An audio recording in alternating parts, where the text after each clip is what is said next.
ಉಡುಪಿ ಜಿಲ್ಲಾ ಪೊಲೀಸ್ ಉಡುಪಿ ವಿಭಾಗದ ವತಿಯಿಂದ ಸಂತೆಕಟ್ಟೆ ರಾಷ್ಟ್ರೀಯ ಹೆದ್ದಾರಿ 66ರಲ್ಲಿ ರಸ್ತೆ ಸುರಕ್ಷತಾ ಸಪ್ತಾಹಕ್ಕೆ ಇಂದು ಉಡುಪಿ ಜಿಲ್ಲಾ ಪೊಲೀಸ್ ಅಧೀಕ್ಷಕ ಕೆ ಅರುಣ್ ಚಾಲನೆ ನೀಡಿದರು. ಈ ಸಂದರ್ಭದಲ್ಲಿ ಎಸ್ಪಿ ಚಾಲಕರಿಗೆ ರಸ್ತೆ ಸುರಕ್ಷತೆಯ ಕುರಿತ ಕರಪತ್ರ ವಿತರಿಸಿ ಚಹಾ ಹಾಗೂ ಸಿಹಿ ತಿಂಡಿ ನೀಡಿ ಜಾಗೃತಿ ಮೂಡಿಸಿದರು. ಈ ರೀತಿ 17ರವರೆಗೆ ಪೊಲೀಸರು ವಾಹನ ಚಾಲಕರಿಗೆ ಚಹಾ ಸಿಹಿ ತಿಂಡಿ ನೀಡಿ ಅರಿವು ಮೂಡಿಸಲಿದ್ದಾರೆ.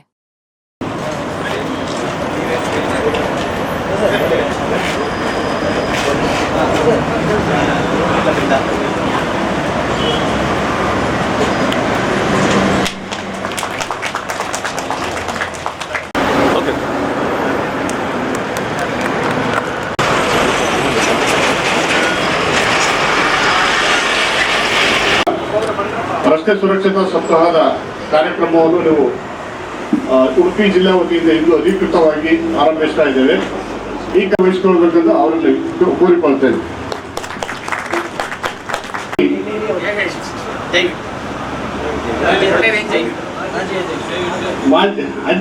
ಶ್ರೀಯುತ ಜಯವಿಠಲ್ ರವರು ಈ ಕಾರ್ಯಕ್ರಮದಲ್ಲಿ ಆಶೀರ್ವರಾಗಿದ್ದಾರೆ. ಅವರಿಗೂ ಕೂಡ ಹಾರ್ದಿಕವಾಗಿ ಸ್ವಾಗತವನ್ನು ಕೋರುತ್ತೇನೆ. ಅವರು ಈ ಕಾರ್ಯಕ್ರಮದಲ್ಲಿ ಹಾಜರಿದ್ದಾರೆ. ಅವರಿಗೂ ಕೂಡ ಹಾರ್ದಿಕವಾಗಿ ಸ್ವಾಗತವನ್ನು ಕೋರುತ್ತೇನೆ. ಫೋರ್ಸ್ ಕಂಪನಿಯಲ್ಲಿ ಕೆಲಸ ಮಾಡ್ತಕ್ಕಂಥ ಎಲ್ಲ ಉದ್ಯೋಗಿಗಳು ಹಾಗೂ ರೋಟರಿ ಮತ್ತು ಲಯನ್ಸ್ ಸಂಘಟನೆಯ ಎಲ್ಲ ಪದಾಧಿಕಾರಿಗಳು ಮಿತ್ರರು ಎಲ್ಲರೂ ಕೂಡ ಇಲ್ಲಿ ಆಗಮಿಸಿದ್ದಾರೆ. ಅವರೆಲ್ಲರಿಗೂ ಕೂಡ ಹಾರ್ದಿಕವಾಗಿ ಸ್ವಾಗತವನ್ನು ಕೋರುತ್ತೇನೆ. ಈ ವಿಷಯದ ಇದರವರೆಗೆ ಈ ರಸ್ತೆ ಸುರಕ್ಷತಾ ಸಪ್ತಾಹ ಅಂತ ಆಚರಣೆ ಮಾಡಬೇಕು ಎಂದು ನಮಗೆ ನಿರ್ದೇಶನ ಇದೆ. ಆ ನಿರ್ದೇಶನದಂತೆ ಹೆಚ್ಚು ಜನರಲ್ಲಿ ಹೋಗು ಅದು ನಮ್ಗೆ ಗೊತ್ತಾಗೋದಿಲ್ಲ. ಆಕ್ಸಿಡೆಂಟ್ ಆದಾಗ ಮಾತ್ರ ನಮ್ಗೆ ಗೊತ್ತಾಗೋದು. ನಾವು ಈ ರೀತಿಯ ಕಾರ್ಯಕ್ರಮಗಳು ಮಾಡಿದಾಗ ಎಷ್ಟೋ ಜನರಿಗೆ ಅದು ಸಹಾಯಕ ಆಗುತ್ತಲ್ಲ, ನಮ್ಗೂ ಗೊತ್ತಾಗೋದು. ಒಂದು ಟ್ರಾಫಿಕ್ ಅವೇರ್ನೆಸ್ ಜಾಗೃತಿ ಮೂಡಿಸಿ ನಂತರ ಅವ್ರಿಗೊಂದು ಕಪ್ ಟೀ ಕೊಟ್ಟು ಒಂದು ಸ್ವೀಟ್ ಕೊಟ್ಟು ಅವರನ್ನು ಹಾಗೂ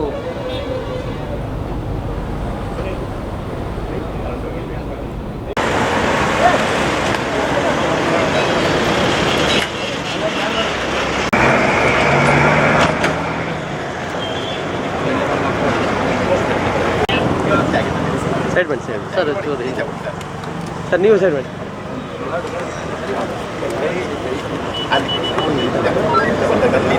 ಸರ್ ಸ್ವೀಟ್ ಒಂದು ನೋಡಿ. ಸುಮಾರು 1000 ಕೇಸಸ್ ಆರ್ ಆಕ್ಸಿಡೆಂಟ್ ಕೇಸಸ್. ಆ 1000 ಕೇಸಸ್ನಲ್ಲಿ ಡೆತ್ಸ್ ಅರೌಂಡ್ 250. ಇಷ್ಟು ಜನ ಪ್ರತಿ ವರ್ಷನೂ ಡೆತ್ ಆಗ್ತಾ ಇದ್ದಾರೆ. ಇಟ್ ಈಸ್ ಬಿಕಾಸ್ ಆಫ್ ಹಲವಾರು ಕಾರಣಗಳಿದೆ. ಅದರಲ್ಲಿ ಮೇಜರ್ ಕಾರಣ ಇಸ್ ಡ್ರೈವರ್ ಬಿಹೇವಿಯರ್. ಆ ಡ್ರೈವಿಂಗ್ ಬಿಹೇವಿಯರು ಎಲ್ಲರಿಗೂ either if it is a 2 wheeler or 4 wheeler or heavy vehicle ಯಾವುದೇ ಇದ್ರೇನು ಆ ಡ್ರೈವಿಂಗ್ ಬಿಹೇವಿಯರ್ ಇಂದ ಬಹಳಷ್ಟು ಜನ ಡೆತ್ ಆಗ್ತಾ ಇದ್ದಾರೆ. ಮತ್ತೆ ಎರಡನೇದು ಅವರು ಸ್ಲೀಪ್ ಡಿಪ್ರೈವೇಷನ್ ಮತ್ತೆ ಡ್ರಿಂಕ್ಸ್ ಮಾಡಿ ಓಡಿಸೋದು. ಮೂರನೇದು ಈ ರೋಡ್ ಇಂಜಿನಿಯರಿಂಗ್ ಡಿಫೆಕ್ಟ್ಸ್ ಇಂದ. ಈಗ ನಮ್ಮ ಅಡ್ಮಿನಿಸ್ಟ್ರೇಷನ್ ಕಡೆಯಿಂದ we can make efforts to address the third thing, road engineering defects ಎಲ್ಲೆಲ್ಲಿ ಇದೆಯೋ ಅದನ್ನು ನಾವು ಸರಿ ಮಾಡಲಿಕ್ಕೆ ನಮ್ಮ ಕಡೆಯಿಂದ ಹಲವಾರು ವ್ಯವಸ್ಥೆಗಳನ್ನು ಮಾಡಿದ್ದೀವಿ. ಕಳೆದ 5 ವರ್ಷಗಳಲ್ಲಿ ಲಾಸ್ಟ್ ವರ್ಷನೇ ಮೊದಲನೇ ಬಾರಿಗೆ 10% reduction in deaths and 10% reduction in over all accidents happen. ಪ್ರತಿಯೊಂದು ಬ್ಲ್ಯಾಕ್ ಸ್ಪಾಟ್ಸ್ನಲ್ಲಿ ನಾವು NHನವರು ಮತ್ತು PWDನವರಿಗೆ ಸಹಕಾರದೊಂದಿಗೆ ಎಲ್ಲ ಕಡೆಯೂ ನಾವು ಅದರ ಬಗ್ಗೆ ಸ್ಪೆಸಿಫಿಕ್ ಆಗಿ ರೆಕ್ಟಿಫಿಕೇಶನ್ ಮೆಷರ್ಸನ್ನು ತೊಗೊಂಡಿದ್ದೀವಿ. ಆದ್ದರಿಂದ first time it has reduced. Covid ಒಂದು ಆವಾಗ ರೆಡ್ಯೂಸ್ ಇತ್ತು ಬಿಕಾಸ್ ಯಾರು ಗಾಡಿ ಓಡಿಸಲಿಲ್ಲ. ಅದು ಬಿಟ್ಟು ಫಸ್ಟ್ ಟೈಮ್ ಅದು ಪ್ರತಿ ಟೈಮ್ ಇನ್ಕ್ರೀಸ್ ಆಗ್ತಾ ಇತ್ತು. ಫಸ್ಟ್ ಟೈಮ್ 10% ರೆಡ್ಯೂಸ್ ಆಗಿರೋದು ಹಿಂದಿನ ವರ್ಷ because of the efforts made by our officers along with NH and PWD. ನಾವು ಮಾಡಿದ್ದು ಆ ಬ್ಲ್ಯಾಕ್ ಸ್ಪಾಟ್ಸ್ನಲ್ಲಿ ಗಮನ ಕೊಟ್ಟು ರೋಡ್ ಇಂಜಿನಿಯರಿಂಗ್ ಡಿಫೆಕ್ಟ್ಸು ಮತ್ತು ಎಲ್ಲೆಲ್ಲಿ ವಾರ್ನಿಂಗ್ ಸೈನ್ಸ್ ಹಾಕಿದ್ದೀವಿ ಅದನ್ನು ನಮ್ಮ ಕಡೆಯಿಂದ ನಾವು ಮಾಡಿದ್ದೀವಿ.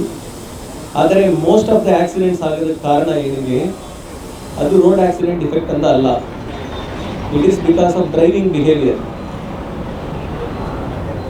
ಡ್ರೈವಿಂಗ್ ಬಿಹೇವಿಯರ್ನಲ್ಲಿ ಭಾಳ ಇಂಪಾರ್ಟೆಂಟ್ ಇರುವುದು, ಆಕ್ಸಿಡೆಂಟ್ ಕಾರಣವಾಗಿರೋದು ಒಂದು ಲೇನ್ ಡಿಸಿಪ್ಲಿನ್. ಯಾವ ಲೇನ್ನಲ್ಲಿ ಯಾರು ಹೋಗಬೇಕು ಭಾಳ ಮುಖ್ಯತೆ ಇದೆ. ಈ ಲಾರಿ ಸಂಘದವರು ಕರ್ಸಬಹುದಾಯಿತು, ಅವರಿಗೆ ಸ್ವಲ್ಪ ಇನ್ನೂ ಇಂಪಾರ್ಟೆಂಟ್ ಇದು ಇತ್ತು, ಅವ್ರಿಗೂ ಹೇಳಬೇಕು. Lane discipline is very important. ಯಾವ ವೆಹಿಕಲ್ ಯಾವ ಲೇನ್ನಲ್ಲಿ ಹೋಗಬೇಕು. 2 ವೀಲರ್ ರೈಟ್ ಸೈಡ್ ಕಾರ್ನರ್ಗೆ ಹೋಗ್ತಾ ಇದ್ದಾರೆ ಇವರು. ಲಾರಿಗಳೆಲ್ಲ ಒಂದು they should not change. Slow vehicles ಯಾವ ಕಡೆ ಹೋಗಬೇಕು ದಟ್ ಇಸ್ ಕ್ಲಿಯರ್ಲಿ ಡಿಫೈನ್ಡ್. ಆ ಡ್ರೈವಿಂಗ್ ಬಿಹೇವಿಯರನ್ನು ಜನರಿಗೆ ಅವೇರ್ನೆಸ್ ಕೊಡಬೇಕು. ನಮ್ಮ ಕಡೆಯಿಂದ ಆದಷ್ಟು ಬೇಗ ಕೊಡ್ತೀವಿ. ಅದೇ ಥರ ಯಾರ್ಯಾರು ಈ ಡ್ರಿಂಕ್ಸ್ ಮಾಡಿ ಓಡಿಸ್ತಾ ಇದ್ದಾರೆ ಅವರ ಮೇಲೆ ಖಂಡಿತ ಕಠಿಣವಾಗಿ ನಾವು ಕ್ರಮ ತಗೊಳ್ತೀವಿ. ಲಾಸ್ಟ್ ವರ್ಷ ಆಗಿರುವ ಎಲ್ಲ ಫೇಟಲ್ ಆಕ್ಸಿಡೆಂಟ್ಸ್ ಕೇಸಸ್ನಲ್ಲಿನೂ ಅವರು RC ಮತ್ತು DL ಅನ್ನು ಕ್ಯಾನ್ಸಲ್ ಮಾಡಲಿಕ್ಕೆ ನಾವು ಕಲಿಸಿದ್ವಿ. ಒಂದು 50% ಆಲ್ರೆಡಿ ಆಗಿದೆ, ಇನ್ನೊಂದು 50% ಆಗುತ್ತೆ. We will follow it up. But those are subsequent, ಆದರೆ ಮುಂದೆ ಆಗುವ ಎಫರ್ಟ್ಸ್, ಅದು ತದನಂತರ ಆಗುವ ಎಫರ್ಟ್ಸ್. ಅದಕ್ಕೆಲ್ಲದಕ್ಕಿಂತ ಅವೇರ್ನೆಸ್ ಭಾಳ ಇಂಪಾರ್ಟೆಂಟ್. ನೈಟ್ ಅಥವಾ ಎರ್ಲಿ ಮಾರ್ನಿಂಗ್ ಅಂದರೆ 2 o'clock ಗಾಡಿ ಓಡಿಸೋದು ಸ್ವಲ್ಪ ಕಡಿಮೆ, ಅಲ್ಲಿ ರೆಸ್ಟ್ ಮಾಡಲಿಕ್ಕೆ ಒಂದು ವ್ಯವಸ್ಥೆ ಮಾಡ್ಕೋಬೇಕು. ಯಾರ್ಯಾರು ಡ್ರೈವರ್ಸ್, ಲಾಂಗ್ ಡಿಸ್ಟೆನ್ಸ್ ಡ್ರೈವರ್ಸ್ ಇದ್ದಾರೆ, 2 ವೀಲರ್ ಡ್ರೈವರ್ಸ್ ಮತ್ತು ಆಟೋ ಚಾಲಕರು ಯಾರಿದ್ದಾರೆ, ಲೇನ್ ಡಿಸಿಪ್ಲಿನನ್ನು ದಯವಿಟ್ಟು ಪಾಲನೆ ಮಾಡಿ. ಇದು ಹೆಲ್ಮೆಟ್ಟು, ಯಾರ್ಯಾರು ನ್ಯಾಷನಲ್ ಹೈವೇ ಅಥವಾ ಸ್ಟೇಟ್ ಹೈವೇಗೆ ಬರ್ತೀರಿ ಖಂಡಿತ ಹೆಲ್ಮೆಟನ್ನು ತಗೊಂಡು ಬರಲಿ. ಅದು ನಾವು ಏನು ಫೈನ್ ಕಲೆಕ್ಟ್ ಮಾಡೋ ಉದ್ದೇಶ ನಮ್ಮದಲ್ಲ. ನಿಮ್ಮದು ಜೀವ, ನಿಮ್ಮದು ಜವಾಬ್ದಾರಿ. ಎಲ್ಲರಿಗೂ ಅವರವರು ಒಂದು ಜವಾಬ್ದಾರಿಯುತೆಯಿಂದ ಮಾಡಿದರೆ ಅದು ಇನ್ನೂ ಎಫೆಕ್ಟ್ ಇನ್ನೂ ಚೆನ್ನಾಗಿ ಇರುತ್ತೆ. ಸೊ ಸಾರ್ವಜನಿಕರು ಸಣ್ಣ ಸಣ್ಣ ವಿಷಯಗಳು, ಸೀಟ್ ಬೆಲ್ಟ್ ಹಾಕೋದು, ಹೆಲ್ಮೆಟ್ ಹಾಕೋದು, ಕುಡಿಯದೇ ಓಡಿಸೋದು, ಲೇನ್ ಡಿಸಿಪ್ಲಿನ್ ಫಾಲೋ ಮಾಡೋದು, ಈ ಒಂದು 4-5 ವಿಷಯಗಳು ಫಾಲೋ ಮಾಡಿದರೆ ಐ ಆಮ್ ಶೋರ್ ಖಂಡಿತ 50% of the accidents will reduce. So ದಯವಿಟ್ಟು ತಾವೆಲ್ಲರೂ ಇದರ ಬಗ್ಗೆ ಅವೇರ್ನೆಸ್ ಎಲ್ಲರಿಗೂ ಕೊಡಿ. ನಮ್ಮ ಉಡುಪಿ ಜಿಲ್ಲಾ ಪೊಲೀಸ್ ವತಿಯಿಂದ ನಾನು ಸಾರ್ವಜನಿಕರಲ್ಲಿ ಮನವಿ ಮಾಡ್ತೀನಿ, ತಾವೆಲ್ಲರೂ ಪಾಲನೆ ಮಾಡಿದಲ್ಲಿ ನಮ್ಮ ಕಡೆಯಿಂದ 100% ಸಪೋರ್ಟ್ ಇರುತ್ತೆ. ನಾವು ಆಕ್ಸಿಡೆಂಟ್ಸನ್ನು ಕಡಿಮೆ ಮಾಡಲಿಕ್ಕೆ ನಮ್ಮ ಕಡೆಯಿಂದ ಆದಷ್ಟು ಎಫರ್ಟ್ಸನ್ನು ಮಾಡ್ತೀವಿ ಅಂತೇಳಿ ಈ ಒಂದು ಕಾರ್ಯಕ್ರಮವನ್ನು ಆಯೋಜಿಸಕ್ಕೆ ಕಾರಣರಾಗಿರುವ ಎಲ್ಲರಿಗೂ, ವಿಶೇಷವಾಗಿ ನಮ್ಮ DYSP ಉಡುಪಿರವರೆಗೂ ಮತ್ತೊಮ್ಮೆ ಧನ್ಯವಾದಗಳನ್ನು ಹೇಳಿ ನನ್ನ ಈಗ ಅರುಣ್ ಸಾಹೇಬರು ಬೇಕಾದಷ್ಟು ನಿಮಗೆ ವಿಚಾರ ತಿಳಿಸಿದರು. ಅದರಲ್ಲಿ ಅವ್ರ ಬಗ್ಗೆ ಅದರ ಹೆಚ್ಚಿಗೆ ಹೇಳುವಂಥದ್ದಿಲ್ಲ. 1-2 ವಿಚಾರ ಬಗ್ಗೆ ಹೇಳೋದಂತ ಹೇಳಿದ್ರೆ, major accidents happens because of ಅದೇ ಇಂಜಿನಿಯರಿಂಗ್. ನಮ್ಮ ರೋಡ್ನಲ್ಲಿ ಏನು ನ್ಯೂನತೆಗಳಿದ್ದಾವೆ, ಎಲ್ಲೆಲ್ಲ ನಾವೀಗ ಇಲ್ಲಿ ಸಂತೆಕಟ್ಟಲ್ಲಿ ಏನಾಗಿದೆ ಅಂತ ಗೊತ್ತಾಗಿದೆ, ಅಲ್ಲಿ 1-2 ಕಡೆ ಇದು ಸಾಧಾರಣ ಇಲ್ಲಿ ಮಟ್ಟಿಗೆ ಉದಾಹರಣೆ. ಅದೇ ಥರ ನೀವು ಇಲ್ಲಿಂದ ತಲೆಯಿಂದೆಲ್ಲ ಹೋದರೂ ಕೂಡ that is a laxity on the part of the administration. ಯಾಕೆಂದರೆ ಈಗ ನಾವೆಲ್ಲ ಸ್ವಲ್ಪ ಹೊರಗಡೆ ಸುತ್ತಿದವರು, ಅದಕ್ಕೆ ವಿಷಯ ಗೊತ್ತು ನಮಗೆ. ಸೊ ಅದಕ್ಕಾಗಿ ಅದರ ಬಗ್ಗೆ ಅವ್ರದ್ದು ಸ್ವಲ್ಪ ತಪ್ಪಿದೆ ಅಂತ ಹೇಳಿದೆ. ಯಾಕಂದರೆ ಅವ್ರಿಗೂ ಕೆಲವೆಲ್ಲ ಇದಿದೆ, ಕಷ್ಟ ಇದೆ ಆ ಪ್ರಶ್ನೆ ಅಂತ ಹೇಳಿದ್ರೆ ಅವ್ರಿಗೆಲ್ಲ ಸುಧಾರಿಸಣೆ ಆಗೋಲ್ಲ. ಬಟ್ ನಮ್ಮ ವತಿಯಿಂದ ಏನಂತ ಹೇಳಿದ್ರೆ, ನಾವು ಸ್ವಲ್ಪ ರೋಡನ್ನು ಈಗ ನೋಡುವಾಗ ಸಾಹೇಬ್ ಹೇಳಿದಂತೆ who is on the left, who is on the right, ಯಾವ ಲೇನಲ್ಲಿ ಹೋಗಬೇಕು, ಮತ್ತು ಅದರಲ್ಲಿ ಅಲ್ಲಲ್ಲಿ ಕೆಲವು ಸೈನ್ ಬೋರ್ಡ್ಗಳಿದ್ದಾವೆ. ಇದರ ಬಗ್ಗೆ ಕೂಡ ನಮ್ಮ ಈ ಟ್ರಾಫಿಕ್ನವ್ರು ಸ್ವಲ್ಪ ಗಮನ ಹರಿಸ್ಬೇಕು. ಯಾಕಂದರೆ ಕೆಲವು ಕಡೆ ನೋಡ್ತೇವೆ ನಾವು, ಎಷ್ಟೋ ನಾವು ಇದು ಮಾಡಿದರೂ ಕೂಡ ಸಡನ್ನಾಗಿ ನಾವೆಲ್ಲ ಕಾರ್ ಓಡಿಸುವಾಗ ಆ ಕಡೆಯಿಂದ ರಿಕ್ಷಾ ಬರುತ್ತೆ, ಈ ಕಡೆಯಿಂದ ಸ್ಕೂಟರ್ ಬರುತ್ತೆ, ಕೆಲವು ಕಡೆ ಏನಿಲ್ಲ, ಲೆಫ್ಟ್ ರೈಟ್ ಏನಂತಿಲ್ಲ, ಒಟ್ಟಾರೆ ಹೋಗ್ತಾ ಇರೋದು. ಸೊ ಅಂಥ ಒಂದು ಇದರಲ್ಲಿ ಕೆಲವರಿಗೆ ಜ್ಞಾನದ ಕೊರತೆ ಇದೆ. ಅದರ ಬಗ್ಗೆ ತಾವೆಲ್ಲ ಸ್ವಲ್ಪ ಗಮನ ಹರಿಸ್ಬೇಕಂತ ಇದು ಕೇಳ್ಕೊಳ್ತಾ ಈ ಒಂದು ಕಾರ್ಯಕ್ರಮವನ್ನು ನಮ್ಮ ಉಡುಪಿ ವಿಭಾಗದ ಇವರು ಪ್ರಭುಗಳು ಆಯೋಜಿಸಿದ್ದಾರೆ. ಅವರಿಗೆ ನಿಜವಾಗಿ ಒಂದು ನಾವೆಲ್ಲ ಪರವಾಗಿ ಥ್ಯಾಂಕ್ಸ್ ಅಂತ ಹೇಳ್ತೇನೆ.